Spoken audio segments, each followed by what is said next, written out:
polyvalence.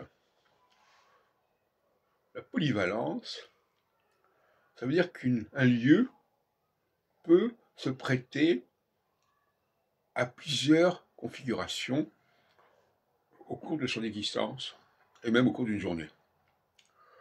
Je pense notamment aux bibliothèques. Bibliothèque municipale, bibliothèque nationale, bibliothèque publique d'information, etc.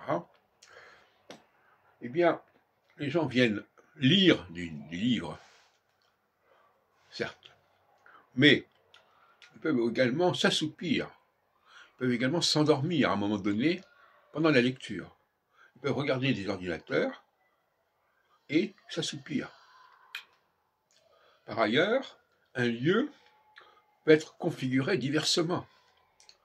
On peut très bien avoir une salle de réunion, à certains moments, où les chaises sont alignées en rang d'oignon, si on peut dire, et à d'autres moments, les chaises sont dispersées. C'est le même lieu, mais ce n'est pas au même moment. Et on ne peut pas capter toute la diversité, toute la polyvalence d'un lieu en faisant un cliché ponctuel. Il faut prendre le lieu dans ses expressions, ses manifestations, ses variations successives et alternatives. Et ça, on l'oublie souvent. On prend un autre exemple. La photo.